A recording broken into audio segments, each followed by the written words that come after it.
So I think I'm sure a few more folks will start trickling in, but we can get started. Matt, would you like to do some intros? Absolutely. I'm just going to run through the guidelines for today's meeting. So all participants will join the meeting with muted microphones. If you could rename yourself to include your first name, last name, and your affiliation, should you have one, that would be fantastic. To participate in the discussion, you can select the raise hand function.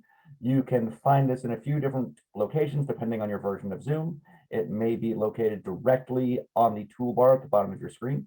It may be under the reactions button that is at the bottom of your screen, or it may be under the participants menu, which is also at the bottom of your screen.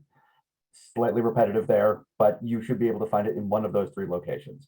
If you are on the phone, you can dial *9 to raise your hand. And if you have any technical difficulties, you can contact me, Matt Archer, via the chat box at marcher@ctps.org or at 857-702-3708. And I'm just going to read through the accessibility statement here. This meeting is accessible to people with disabilities.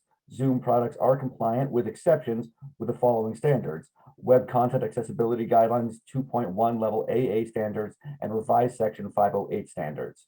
If you require any additional accommodations in order to fully participate in this meeting, you can contact me, Matt Archer, at marcher@ctps.org via the chat box or at 857-702-3708. With that, we will move on to introductions. Sandy, do you want me to go through this, or would you like to? I can do it. Okay, sounds good.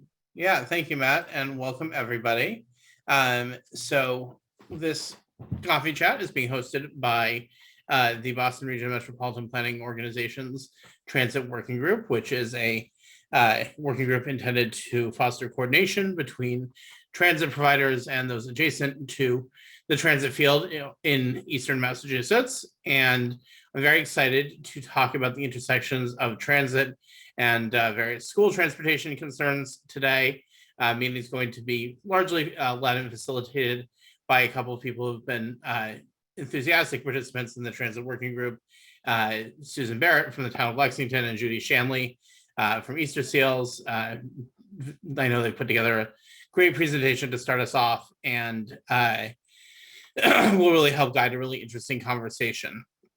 And so we'll just start with a round of introductions. If you want to share your name, your affiliation, your pronouns if desired.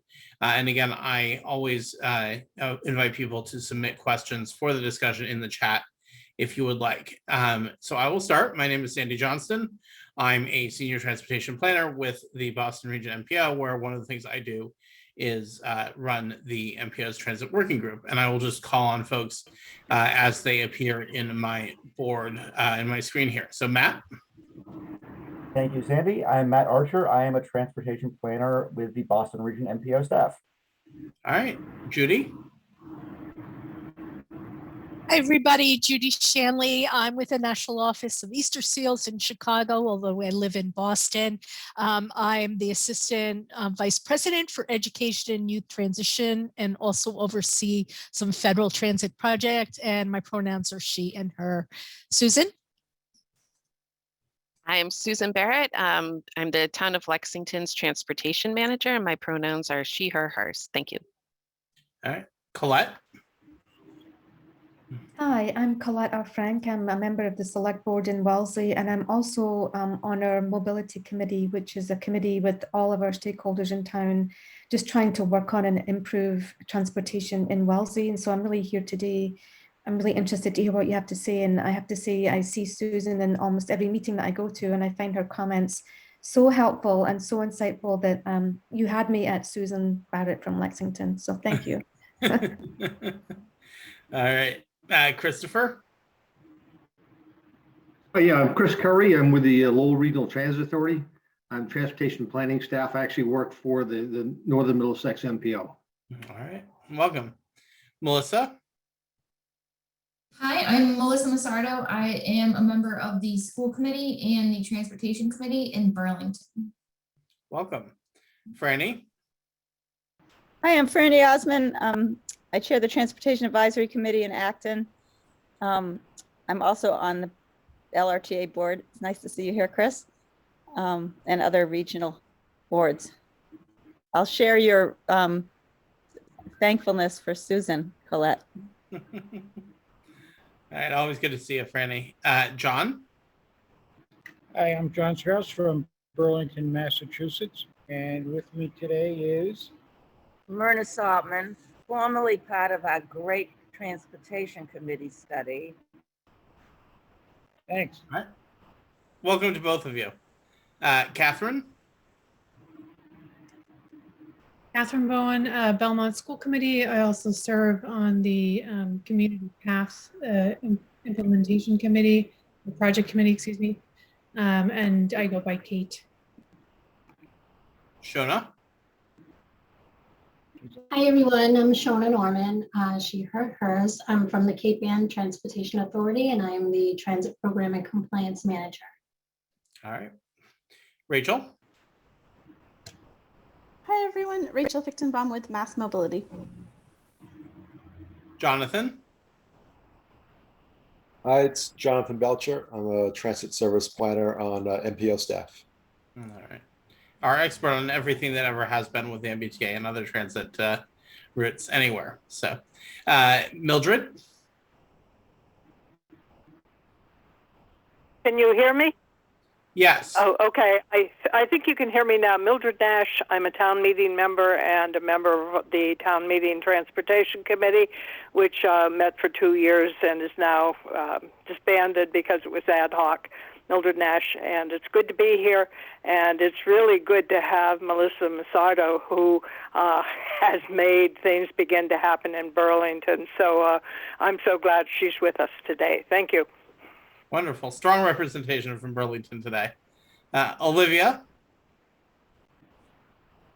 Hi everyone, Olivia Mobade from the MBTA. I am one of the service planners specifically for a lot of the region that is represented here, reps in Burlington, Belmont, Lexington.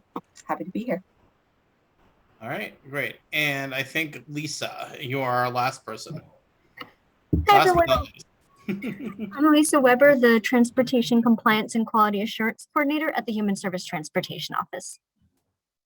Wonderful. Did I miss anybody?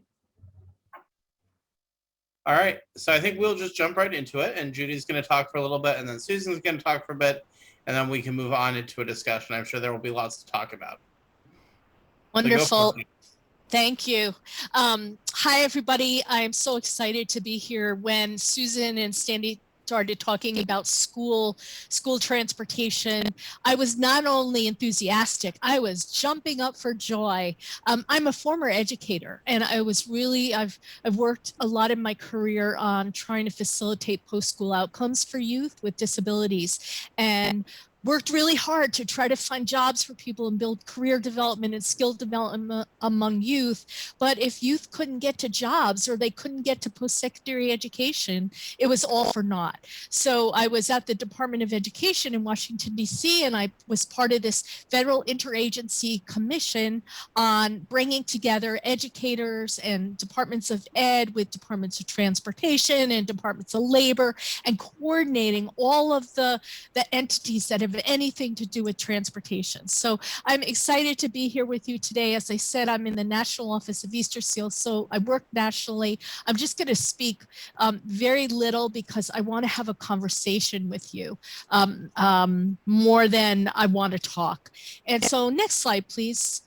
I work right now, one of the projects that I work on is called the National Center for Mobility Management. And what we do is we help communities build mobility management networks. And essentially what a mobility management network is a coordinated approach to providing transportation services. So you're connecting all the transportation providers, public, private, the unique, the innovative, with all of those kinds of riders that need rides. So people going to healthcare appointments, needs, people needing to access meals, people going to higher education. So it's just all about building those connections. The heart of it is really the customer, the rider, the client, the person that needs the ride. And it supposes, mobility management supposes, that the entire transportation network is working together at multiple levels. So you've got planners working with providers, working with riders. It's building that coordinated network, and it's aligned with community needs. And I work with mobility management networks at the state and the regional level across the country. And I think if one thing I've learned, there is not one mobility management network. They all look different, and they're all customized to the communities that they are in. Next slide, please. So my passion for education has turned into real work that I'm doing to bring together educators and safe routes to schools programs and pupil transportation and public transportation. So we call this transportation education, and it's essentially building a continuum of service so that youth with disabilities have the supports they need when they enter the workforce, when they need to get health care. And when I work in states and regions around the country, these are the entities that I work with. These are the groups, their professional disciplines that I work with to bring everyone together. And this is just one example of, I think, when you're thinking about school relationships, starting to work with the school people, the transition professionals, the pupil transportation providers, the safe routes to school program providers in the state and in your local districts is a way to build this continuum so that students have the supports, the transportation supports they need when they leave school. And the next slide, I provided some examples of some of the things that we've done nationally to help school districts and planning organizations and transit agencies to come together.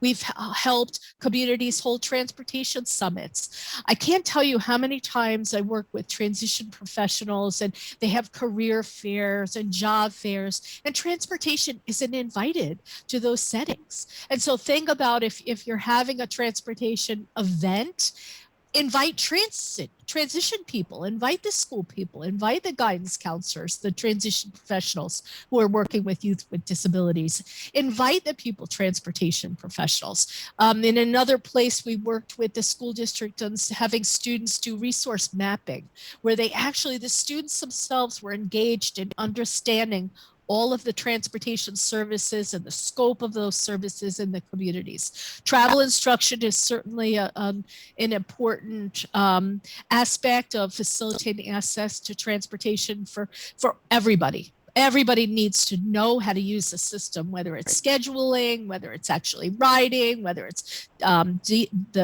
leaving the transit service. It's the continuum of travel instruction. There's some places, and I've got examples of all of these. I don't have time to get into them, but I'm really happy to have conversations with you after. In one place, they have a student voucher or student pass programs if cost is an issue.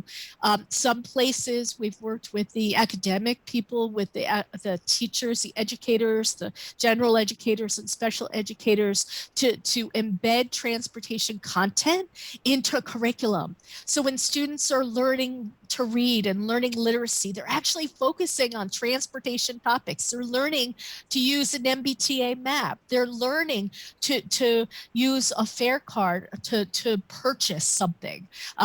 They're in some places they've taught problem solving and decision making skills for students using transportation as the context. The other thing that's really, really important going on now federally is there's something called the Coordinating Council on Access and Mobility, and it's an attempt at the federal level, and it's being mirrored at the state and regional levels to bring together those agencies that have anything to do with transportation. And so that's departments of transportation, departments of health and human services, the Department of Labor, certainly the Department of Education. And so I've worked with some folks in your state to try to do that here in Massachusetts, to try to bring together the key state people that are the decision makers and oversee of programs to develop a more coordinated approach called CCAP. And these are just some of the other examples. One of the programs that you have in Massachusetts, and it's a federal program, is called the 5310 program. And that is a federal program that provides grants. The grants are administered at the state level by your DOT around building service for individuals with disabilities and other disadvantaged populations. And so Rachel, Jenna, folks from DOT can better answer your questions, but that's a way for educators to be involved in transportation, is get yourself part of these grants, be part of the things that are going on by human service organizations in your community around transportation for youth and building those school connections. So on the next slide, I have my a bunch of federal resources. Sometimes we don't take advantage of all the free stuff out there, and the Federal Transit Administration puts a lot of money into national technical assistance, and each of these centers has amazing resources that could be downloaded. They offer free events. So I encourage you to when you have a chance, to peruse the URLs and just learn about each of these centers. My center, the National Center for Mobility Management, is the URL is listed there. So on the last slide, I think I have my contact information. Well, these are questions. We're going to get to the questions after. I want to give Susan an opportunity to talk about another side of school transit relationships, but maybe just look at this and think about some of the relationships you do have. What are the challenges in those relationships? And then what are the suggestions you have for improving the relationships between school and planning and transit? So we'll talk about these questions after Susan has an opportunity to speak.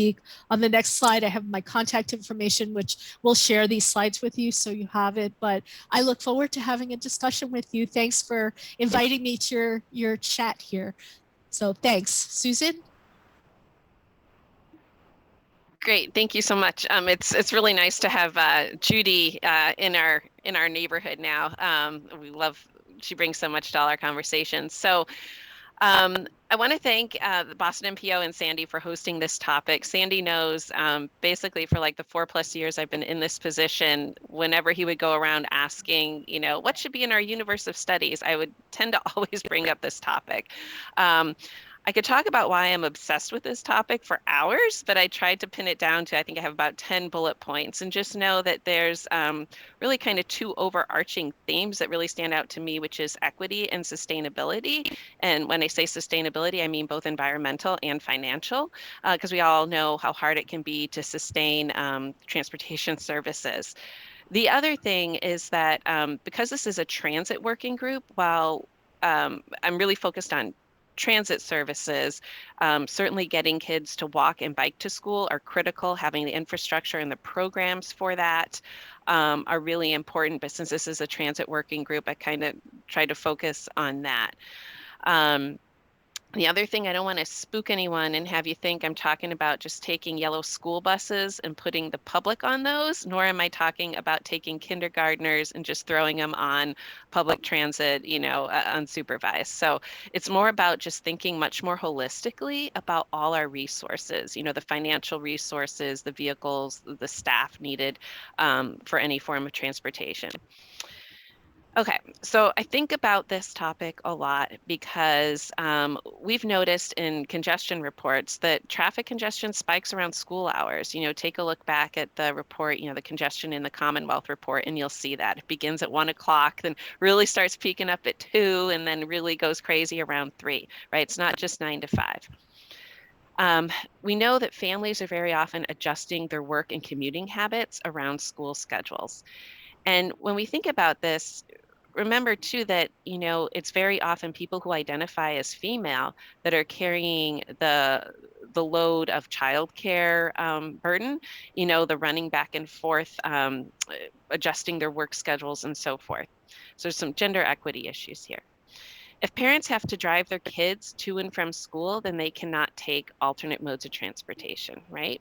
So we know we need to get more people walking, biking, taking transit, but if people feel they've got to get their kids around, it makes it that much harder. Now we get into money. We are spending many millions of dollars on school transportation locally. I can attest to that in Lexington. We're spending over $6 million a year for both our yellow school bus service and our van service. And our van service, that's not including the kids that are going outside the community. This is just the people that are starting in Lexington, going to schools in Lexington. But despite that, we still have terrible traffic congestion at our schools. And what we're hearing is that so often people feel that for a variety of reasons, they may even sign up for the school services. It's just, it doesn't work all the time for them. And despite spending many millions on this, what is essentially a mass transit system, there are still many people in our communities that are lacking viable transportation options, right? Our seniors, our people with disabilities, people that want to take jobs in our communities, people in our communities going to jobs and other things elsewhere. The other thing here, we had a meeting earlier today looking at, the numbers of seniors in our community. They outnumber the number of youth in our community. Now, I'm not talking about like, let's take resources away from youth and just give them to other people. Not at all. Again, it's like, how can we look at this much more holistically? We also know that our communities are aging, some more so than others, but we really need to think about services for everyone, commuters, seniors, and youth. Families are complaining, at least in our community, that their kids can't get home from after school activities. They can't get to after school activities that are held off site. Students that have jobs, they need transportation for that. People that are taking school buses, if they miss it, there's really not another shot. And this is why we often see people driving. There's also no service in the summer, and people's lives continue, outside of school hours. The other thing that I think is interesting is when we talk about employment hubs, we rarely ever talk about schools. Yet for many of us, they're the largest employers. We've got over 1,600 employees working in our schools in Lexington.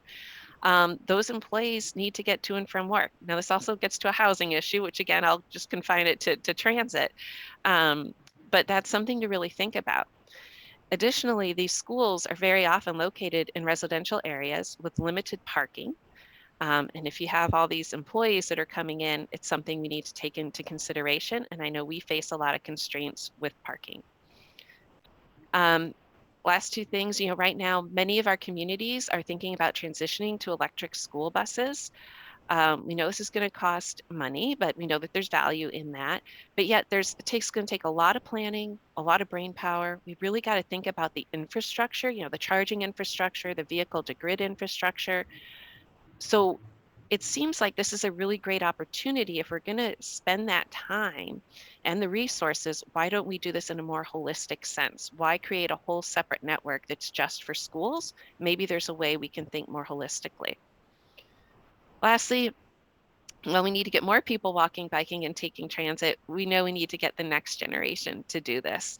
So I think that's another reason to really think about this and think about how we approach transportation for youth and employees of schools in collaboration with everyone in a much more holistic sense. Like I said, I could talk about this for hours, but we really wanted to leave time to hear from you and have a discussion. So I will leave it at that. Thank you. All right. Thank you, Susan. And I do really appreciate the passion that you bring to this. I think it's an incredibly interesting conversation and something we should all be talking about. So if we could go to the next slide. Judy and Susan have put together some discussion questions. Obviously, there's a whole lot of material that's been brought up over the past 10, 15 minutes. I know some of you also submitted written questions in the registration form, which we can get to as well. But we can just start off with some of these discussion questions. So first, how can we holistically plan for the transportation needs of students, school staff, and others in our communities? If we create better public transit, can we transition more students to that transit while also serving more members of the public? And what barriers need to be broken to accomplish these things? How do we do it? Are there valid reasons not to? Again, you are free to unmute yourself and speak up. You can participate in the chat, or you can raise your hand and We will call on you. It's not a huge group, so we can be pretty informal today. Also, feel free to just ask any questions of Susan or Judy or myself. I had some feedback on this, Sandy, if that's all right. Go ahead. So talking about how can we holistically plan for transportation needs of students, staff, and others in the community. We are right now finishing a sustainable mobility plan for our town. It's taken us almost a year to do that work, and we did have to have a steering committee to start that. And it's a ton of work. I'm literally reviewing the final draft right now, but it is giving us direction and prioritization, and also it's giving, I hope it's going to give us a way to talk and engage the town on the needs of transportation that we have. And I feel that it needs investment. It needs, you know, a staff person that's focused on transportation to help move all this work forward. And we don't have that right now. So that's definitely something I've found helpful. And it's the first thing I started working on when I joined the select board, you know, just about a year, 18 months ago. But it's been really worthwhile because there's so much to do here. We really need to focus, prioritize things, and show how much of a need there is. And this has been really helpful for that. Can I ask, Colette, how are you addressing school transportation in your plan? So that's been a really big question. So in Wellesley, we don't own and operate our own school bus fleet, and we don't want to. We do have someone in our school administration office that is very familiar with that, coming from another town that previously did own and operate their fleet. But I think it's a huge commitment, and it's not the business of the school department to run a transportation business. So we have a provider that provides for us, a contractor. And what we're doing is we're engaging in conversations with the contractor to say, you know, how can you, you know, green your fleet? How can you move to electric vehicles? And actually just earlier today was on that EPA session about who's getting grants for EV buses and things like that. And so our approach has been to sort of lobby with our, ask our contractor to, you know, get engaged and get grants and lobby for transition to electric vehicles. And so is that answering your question a little bit? Yeah, I was just, so I'm really interested in, again, not eliminating school buses, but what can we do to create opportunities for everybody in our community, including the people, our students, who very often just can't rely solely on school buses. Like we get calls from, you know, high school counselors with kids that they're trying to get them to mental health appointments, right? You can't do that by a school bus or, you know, so just, you know, I think we have to think about opportunities for more public transportation. And the reason I keep thinking about this topic is because I look at, like in Lexington, for example, if I just look at the amount of money I have for our little local bus service called Express and our senior taxi program, you know, that's just under like $700,000 for those. But then if I were to include all the resources we're spending on school transportation, well, now we're talking millions of dollars, right? And I'm not talking about taking monies away from the school, but just how can we look at things much more holistically? Anyways, but no, I thank you for appreciating that. And I really like the idea you guys working on a sustainable mobility plan. I'll silence myself because I see some hands up. I will say we do have a complementary service that is talking about exactly what you're asking about. We just started a pilot for microtransit with our regional transit authority. It's just over a year in place, and so we're really trying to grow that. At the moment, it really is becoming very popular. It's serving mostly people from town to transit, town to medical, and town to college. So we have a couple of colleges in town that are very popular, but half the ridership is town to college. We're having trouble building ridership at the schools. And what we're seeing is it's mostly car light families that are using the service. We're trying to build the ridership at the high school. So if the kids are at an after school program, they can take it home, but that's our complement that serves that need. I hope that's helpful. That's great. This is Judy. I just even thinking having educators at the table as you're doing these plans, whatever kind of plan, a mobility plan, a transportation improvement plan, an HST plan, a human service transportation plan. Just having educators and school personnel at the table will help ensure that the plan reflects the needs of everybody. I remember being in Texas, and a student and the transition coordinator from the school district were part of the local transportation improvement community group. And they were talking about the need to have access to transportation for after school programming. And the system, the agency wasn't even aware of that. And because they heard from the educator and the student, they rerouted their service, and it didn't infringe upon charter rules or any federal requirement, because the service was still open to the public, but enabled youth and educators to use the service because they redesigned their system to better accommodate the school. But they were at the table informing that process, and that doesn't happen a lot. So I applaud you for doing that, Colette. I will say that the question of after school transportation is one that is near and dear to my heart. I have on my wall in my bedroom a little paper plate award that was given to me my sophomore year of high school. It's called The Hitchhiker's Guide to CJHS, which was my high school, little private high school in the suburbs of Chicago, and I lived in the city. My family didn't have a car. I didn't have my license until I was 18. And so I was always asking for rides to after school activities or home from them because transit was not available. So something that I am acutely aware of as an issue.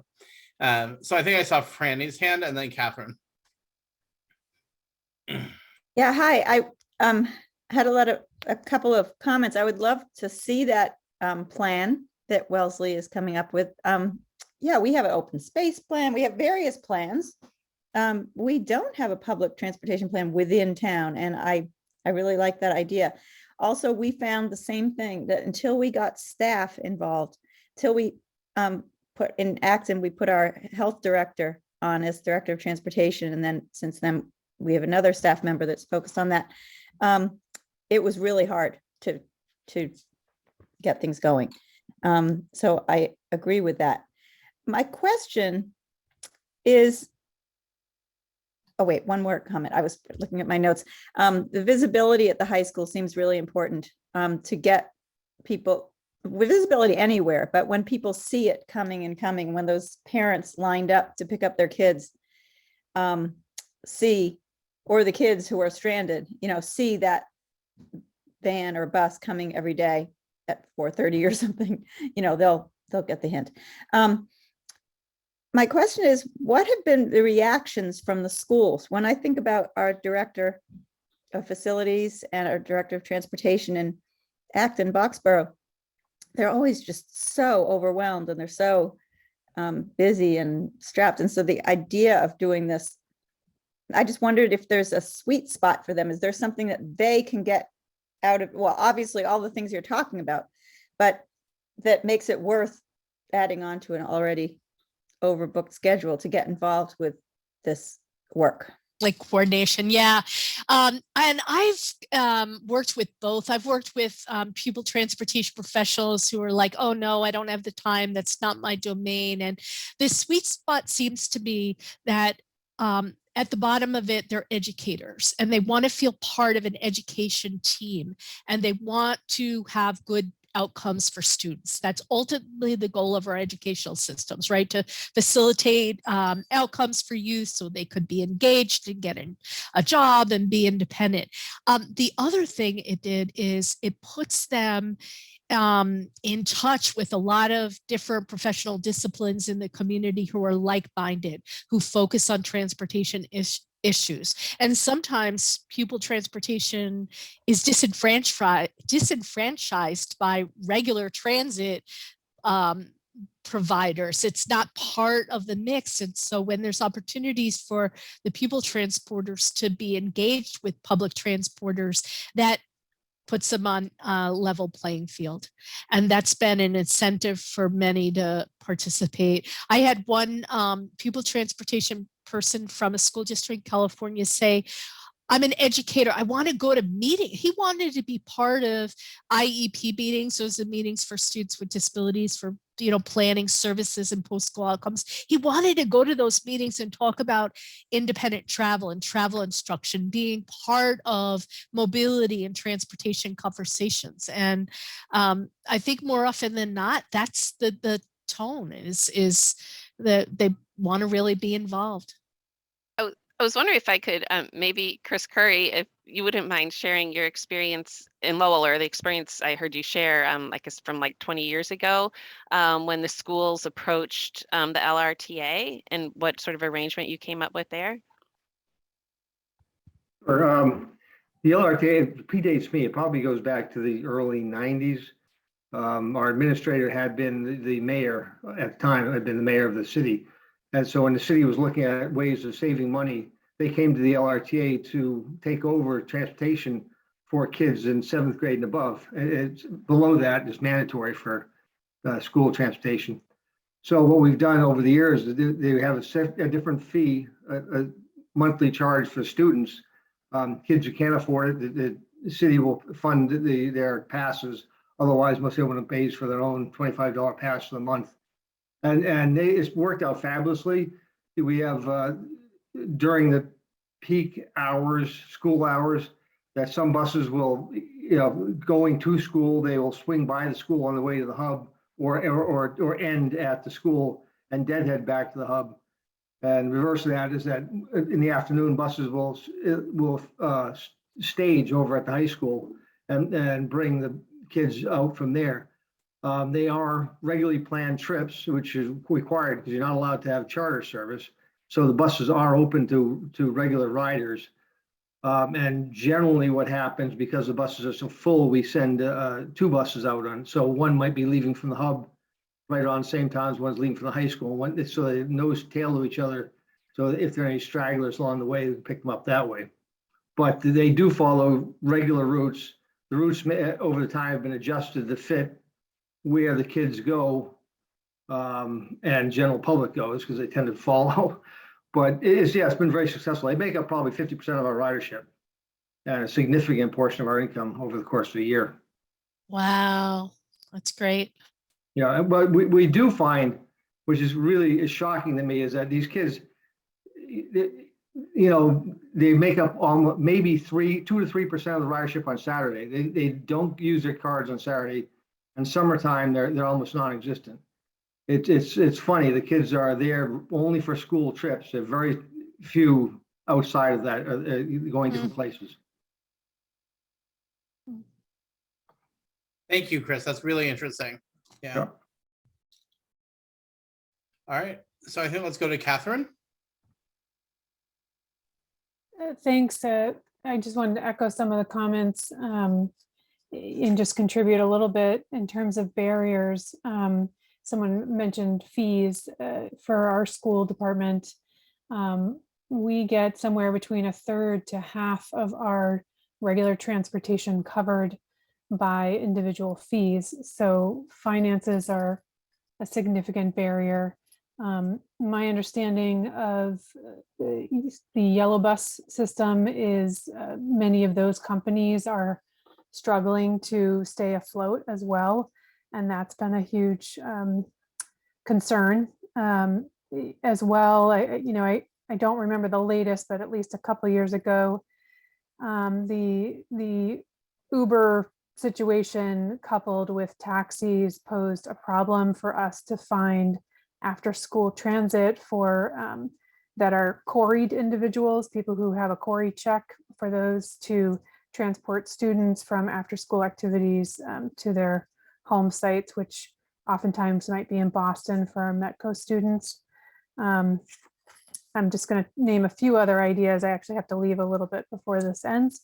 Apologize for that. And I would also say we are certainly looking in Belmont to find some synergy with elder bus transit. In my mind, having been here for about 10 years now, I would love to see a kind of looping van service, sort of small scale mass public transit, I should say, that just was regular and people could hop on, hop off, but accessible. I think we have a couple major lines, but they're just not as frequent or regular for local in-town sort of access. We have done some studies to see how long it takes to get from one end of town to the other at high peak travel times. And the speed is about 15 miles an hour at peak congestion periods. And so lastly, I'll just add, in terms of barriers, there's a huge just cultural barrier in the sense of convenience and immediacy, particularly among the parent population. We have parents who will pull up to the school a half hour before dismissal to have a prime parking spot in front of the school that's listed as the loading zone, 5-minute hop in, hop out. And not for nothing, also will idle their car the entire time. And there is real resistance, or psychologically, I'm not sure what the barrier is to do any kind of enforcement in those conditions. But it really just, to my mind, speaks to convenience culture and a kind of me first and me only sort of view of things. So I'll leave it there. I'm sure others will have similar ideas or other ideas. Thanks. Yeah, thank you, Catherine. And yes, this is something I remember from my own school days. This a lot of lining up. And I actually recall a friend of mine who had a broken foot once because somebody drove over his foot when we were in elementary school in the pickup line. It's kind of thing that unfortunately is sadly inevitable when that's what everybody's getting into. The other element that I've heard people mention is just the extent to which kids are often scheduled, especially as they get older. There are after school activities and often several at a time, and weekend activities, and people feel like there's a lot of urgency to get kids from place to place very quickly, and that often transit may be perceived realistically or unrealistically as not being able to meet that kind of flexible scheduling need. If I could add one piece to that, what I've also seen is a lot more regional approaches to those after school activities, which compounds the problem. And often those after school activities aren't necessarily run by the local municipality. They're done by any number of private organizations that don't, they may not have a prioritization around transportation. And then I did want to mention, we also just have barriers in terms of balancing students in schools. So transportation is utilized to even out those numbers across the district. Oh.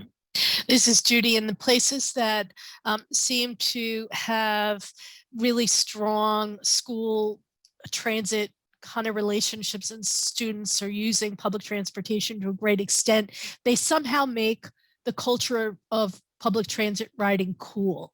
Like, it's cool to ride the local bus.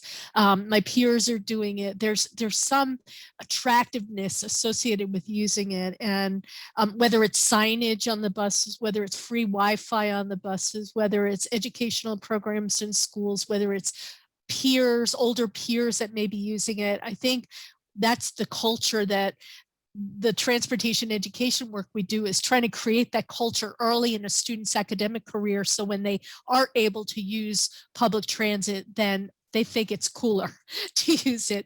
And then the other thing you mentioned, like the Uber and Lyfts, there's been a lot of communities, and I have some examples of these if people want them, where they've started organically an Uber-like service, where the families have gotten together and started a service. It's like an Uber service because they were tired of having to transport their kids all around to after school programming. They decide to share vehicles and share rides across the population of students and started a service. So I have some examples of that as well. I'm happy to share. Thank you, Judy. Yeah, Colette? I just wanted to echo a lot of the things people have said here. We have, because we have this sustainable mobility plan coming out in May, we're trying to launch this initiative called May is Mobility Month to try and get people's attention, because we found it's really hard to get people's attention. I've been doing a roadshow with our director of our climate action director in town, where she's presenting our climate action plan, which has just been finalized. I'm presenting the sustainable mobility plan, and we're attending PTO meetings, and there are 0 people at the PTO meeting except for the board. And so we've done about 6 of these road shows. We've maybe hit 50 people. So it's really hard to get people's attention and sort of share the information. So we're trying a new strategy. So we have a lot of social media planned for this month. We have some displays in local libraries. Of course, there's Massachusetts Walk to School Day is in May. It's Bike Month in May. We're asking our police department to walk the car line and talk to people about emissions. Our local sustainability group is doing yard signs along the car line saying, please don't idle. We recently got a grant to do some signage in town. What I'd really like to have is a big sign, the same sign at every school that shows a map of your area with a walk shed and a bike shed, and we put it next to car line, because sometimes you don't realize you're really close. You should be walking and biking and not driving. But all the things you're talking about, some families love to get the bus to school, but after school, there's just not a way to get them to their, jiu-jitsu class or math class or whatever it is they're doing. And that's super challenging. One thing I'd say was a barrier is just having broadband at the schools to deal with this. They're coming off COVID. They're coming off a really difficult time. And so to get them to focus on some of this stuff is really challenging. And so I've been working really hard with our Safe Routes to Schools representative from Mass DOT, and they've been really helpful in saying, this has to be bite-sized pieces for the schools. There's only so much we can do, and that's their message, is just walk slowly right now. And so we're revitalizing our walk to school program because it died. It just completely died. The infrastructure for it, kids were walking and biking to school a lot, but the parent reps, the school engagement, it just died during COVID. And so that's really hard to get that started again. It's really, really challenging. Thank you so much for sharing that, Colette. And I agree, like we need to do so much more, like with the Safe Routes to School, getting more kids walking and biking. I think that's really important, and also building the infrastructure in addition to the programs. I want to bring this back to transit, and I'm also curious to hear from some of the folks we haven't heard from, because we know that we need to create better transit connections in our communities, right? And I don't even need to explain why. We all know we need to do that. And it needs to be good transit. It needs to be frequent enough. It needs to connect to where people really want to go. And that takes money. So I always think of this like, could we look at our budgets much more holistically and see if could we as municipalities maybe contribute more to general public transportation, and then find that it would, like Chris was saying in the example in Lowell, we could help with some of the school budgetary issues, but then also create better opportunities for others. And I know some people are now experimenting with microtransit, which I think is great. And I think there's opportunities there. But it's also, when you have so many students, putting someone into, such an expensive mode of transit is, I think we have to consider that too. I think maybe for the places you can't get to by bus, but are there places where we can create bus connections and open it up to more people? And someone also did mention maybe partnering with like their elder buses, like their COA buses. I think that was Catherine. I think that's like a really neat idea. Is there a way to kind of do something with that as well? But anyways, I'll hopefully we can hear from some other folks too on this call. Thank you. I wanted to draw attention to Larry's comment in the chat. He says he's in a library and is only able to listen, but the key issue for him is convincing parents to limit drop-offs and pickups, which probably entails a big new subsidy by the town or the school. I think, I don't know if anybody's experimented with financial incentives for limiting particular trips. I think another aspect to it is land use planning, which is kind of what undergirds a lot of this discussion, is that over the last several decades, very understandably, school construction has moved to cheap land on the outskirts of town. And that often puts the schools in, frankly, an inefficient location relative to where it needs to be for transit, walking, and biking. Not in every case, but in many cases. So there's a lot of different elements here. I see there's also discussion in the chat about walking school buses and bike trains. And I think Judy and Susan, did we talk about that when we met yesterday briefly? I feel like I talked about it with somebody recently, but I can't remember what the context was. Oh, so I was really, I think when we were talking about planning for this, I was really excited because I was just in a meeting, we were planning, we've got a bike train going, like our first official bike train, and now we've got two for May 4th. So I'm excited, and hopefully we can keep that going for the future. I did notice, like, we've got, I guess since my mic is on, and I've got our service planner from the MBTA here. Oftentimes I think about all the places I wish we had connections to in our town. And I know the MBTA may not always be able to provide it for us, but like I think about, well, wow, what if we had connections that went south? Like if you're familiar with Lexington, just south of us is Waltham, and then Newton, which is where they have like the Green Line, and Waltham and Newton both have commuter rail as well. In addition to other things. And like if we had a connection like that, for example, we would potentially, depending on the routing, it would potentially pass so many places that many of our high school students, middle school students would also like to get to. And again, may also provide connections for people that work in the community or work at our schools or anywhere else. So I think about if we can really think about what is the most ideal transit system we would like, and then we have to think about the funding for that, but also keep in mind, let's not always segment populations. And let's always think about like, okay, well, there's your general commuters that use transit, and then you have your seniors, and they're going to use this. You have your people with disabilities, they're going to use this. Your students have to use this. Like really, let's think much more holistically, both in terms of the people, but then the finances, and how we normally fund their operations. That's kind of what I get obsessed about. Yeah, and that this is oh, go ahead. So I was called out specifically, so I wanted to take a second to chime in here. I will first start out by saying that the reason I got into transportation planning is because I hated feeling like I was stranded as a kid in New Hampshire. So even a lot worse than some of you all have it. But this is important. I think, it's also, a formative time in people's lives. We have some localities like Somerville that don't have a bus system at all. They just tell their students, get on the MBTA.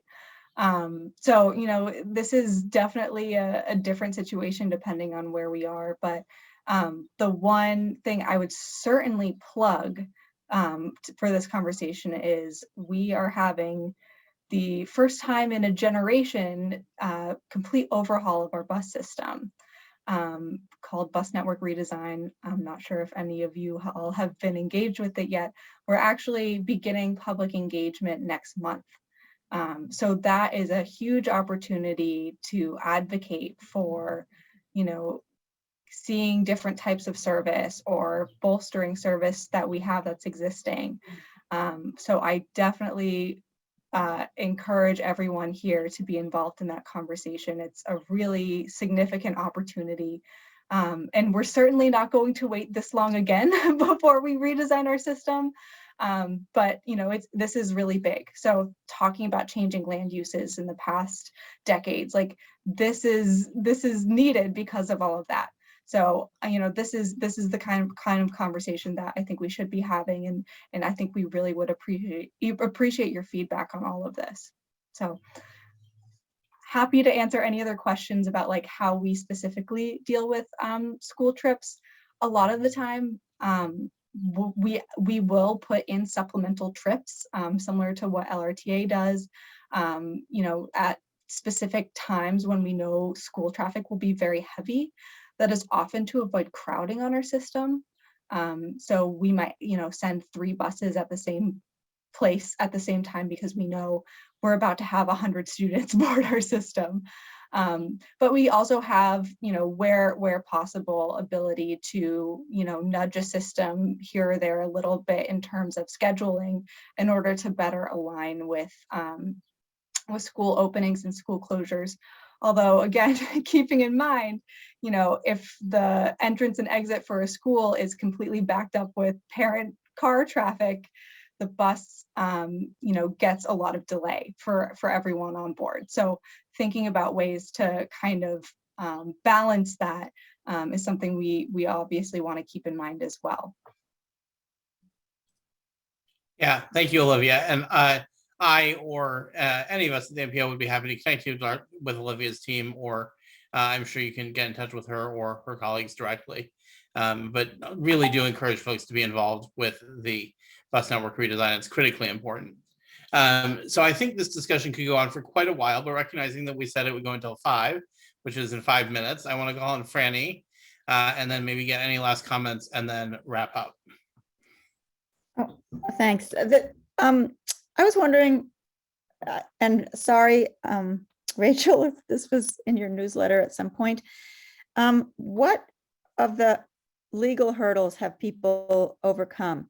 I mean, I know that we have discovered in our town that you can have the general population go on the senior vans and the paratransit vans as long as the senior and paratransit riders have priority when they need it, and that they're not losing trips. What about the use of the yellow buses? I mean, I know everybody keeps staying away from it, saying, oh, no, I'm not suggesting that. But what if you did suggest that? Well, what are the legal hurdles, and has anybody pushed those limits? I'm going to defer to others on the exact legal hurdles. I believe it's that it can't be labeled for school transportation, and you can't use the special stop sign if you're not transporting school students. The example I do know of somebody else using school buses is the town of Hopedale for their senior center. They used to not have a van, and they would contract, they just like had their own, they would, actually don't know if they had a separate contract or they just bought off the town's contract with their school provider for transportation for older adults, because when the vans weren't, when the school buses weren't in use for school transportation, they did that because that was the cheapest option available to them. When the school bus cost went up, that was no longer the cheapest option available to them, and they have since joined the Metro West Regional Transit Authority and now get their transportation through MWRTA. That's the only example I've run into in Massachusetts of that sort of thing, but I'll let others add any corrections or better details on the legal aspects. Yeah, and I see, Judy put another link in the chat there. It's, excuse me, potentially something we could do some research on our staff end on if there's sufficient interest. Yeah, there seems to be, this is Judy, there seems to be more flexibility regarding the use and purposes of varying vehicles, and that's called incidental use. I put a link to it. I don't know the legal underpinnings, but it seems that FTA is recognizing that to be so prescriptive regarding what vehicles could be used for whom is changing a little bit. And so there's been reporting changes in terms of rides and how vehicles are used. So I think that would be great if the MPO could really explore how incidental use pertains to the services provided in our area. Thank you. We will see if we have some bandwidth for that. Well, in terms of using public transit for school transportation, the only restriction there is that it can't be specifically for the schools, and it can't go onto the school property, but you can have tripper service and increase your hours and make sure that you're heading towards the schools and so forth. So that's where I think there's a real opportunity, since so many of our communities need more public transportation for all people, is if we just enhance our public transportation. And we worry about the funding, and we worry about, well, do we really have demand? Students are one source of demand, and especially coming out of COVID, I think that's really important, or looking to the example Chris had, and really also thinking about those human resources involved. Like, we know that so many transit providers, no matter what service they're operating, Uber, Lyft, schools, public, we're all struggling to get drivers. But yet, if we had a way to have a more coordinated system rather than all these separate entities, we might be able to provide some better job opportunities for people as well. All right, well, I think it is now 5 o'clock. That's a great place to end. Although, Colette, I do want to follow up with you about why your microtransit can't pick up and drop off on school property, because that seems unfortunate. But I think, well, unless you want to address that very briefly, we can talk about it more offline. I do believe it's Susan alluded to that. I guess it's a state law that public transportation cannot compete with school buses. I can't get any more than that, but we basically have an address right next to the school that they pick up and drop off somewhere that's we figured out is safe, and the vans can turn around if they have to. So it wasn't a challenge, but it was something we had to figure out. But it wasn't challenging. Interesting. Okay. Cool. Well, this has been a great discussion. I think it sounds like there's probably going to be appetite to continue this discussion in a future coffee chat. So I will start thinking about getting that on the calendar. But before we get there, Matt, can you advance us to the next slide, please? I just want to put out a save the date for the next quarterly transit working group meeting, which will be on May 31st from 1 to 2:30. I do not have the Zoom event ready yet, but I'm hopeful I will get that out by the end of the week or perhaps early next week, so that folks can register and get it on calendars. Of course, I encourage you to put it on your calendar just as a save the date now. And we're going to hear from Susan and the people she's working with at 128 Business Council about their regionalization and mapping project, and from Ellie McCarthy of the Rail and Transit Division about some innovative grants they've done with the RTAs, and potentially some other presentations. It should be really fun. Really looking forward to that, and you should keep an eye out for emails about that and other future coffee chats. So does anybody have any final questions for me or for Judy or Susan? And we will post the recording of this event to the YouTube channel for the NPO and send that out, and send it along with the slides of the presentation, so everybody will have all the relevant links. Have a great night, folks. Thank you, everybody. Bye-bye. Thank you especially to Judy and Susan. Thank you.